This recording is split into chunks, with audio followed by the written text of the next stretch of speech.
Oke, sebelumnya perkenalkan, nama aku Maris Muhammad Gawal. Di sini, aku akan membahas sebuah fenomena sosial yang semakin terlihat nyata di Jatinangor, yaitu keberadaan para driver Gojek atau ojek online.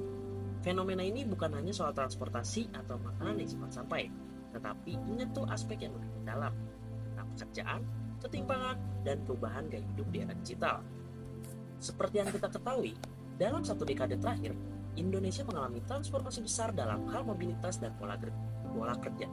Nah, Gojek yang awalnya hanya layanan ojek online, kini telah menjadi platform multifungsi, mulai dari antar makanan, logistik, hingga pembayaran digital. Di Jatinangor sendiri, yang merupakan wilayah semi perkotaan dengan banyak kampus besar seperti Unpad, ITB, Jatinangor, dan IPDN, kehadiran Gojek ini sangat terasa bagi mahasiswa dan masyarakat. Dari ribuan mahasiswa dan warga menciptakan permintaan tinggi akan transportasi fleksibel dan layanan cepat. Nah, disinilah Gojek tumbuh subur, menjadi solusi dan sekaligus cerminan dari perubahan sosial yang sedang berlangsung. Namun, sepertinya kehadiran Gojek tidak banyak atau tidak berjalan dengan mulus, teman-teman. Karena banyak orang yang memilih menjadi driver Gojek bukan semata-mata karena keinginan, tetapi karena kebutuhan. Oke, di sini aku merangkum beberapa faktor penyebab adanya Gojek. Yang pertama, faktor ketidakamanan ekonomi dan kelangkaan lapangan kerja.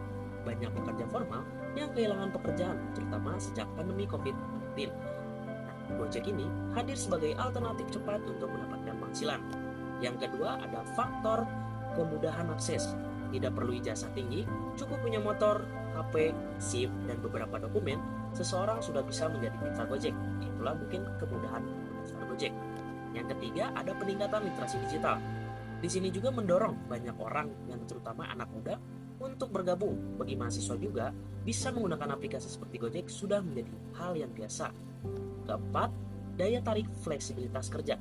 Di sini, driver bisa memilih kapan dan di mana mereka ingin bekerja, yang dimana ini sangat cocok bagi mahasiswa, orang tua, bahkan pensiunan yang ingin tetap produktif.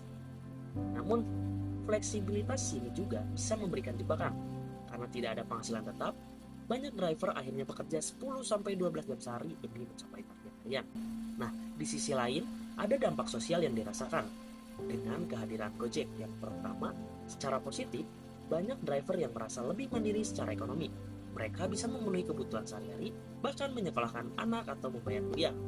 Namun, banyak juga yang mengalami kelelahan fisik dan stres mental karena jam kerja panjang dan tekanan dari sistem algoritma Gojek.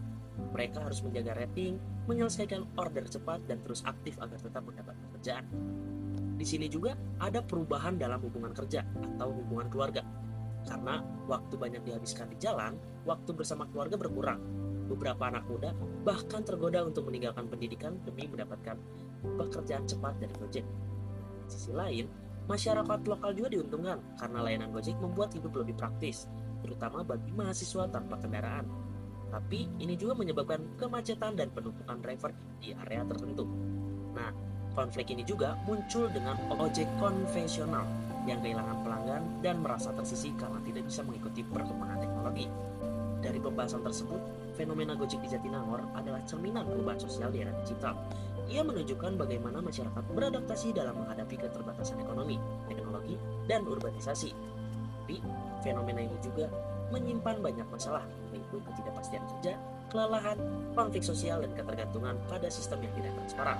Maka dari itu, perlu adanya perhatian terhadap hak-hak pekerja Gojek, infrastruktur kota, dan pendidikan digital yang merata. Karena di balik layar aplikasi, ada manusia-manusia terus berjuang hidup untuk tetap kerja. Sekian dari pembahasan video tentang fenomena Gojek di Jatinangor. Saya Maris pamit undur diri. Terima kasih.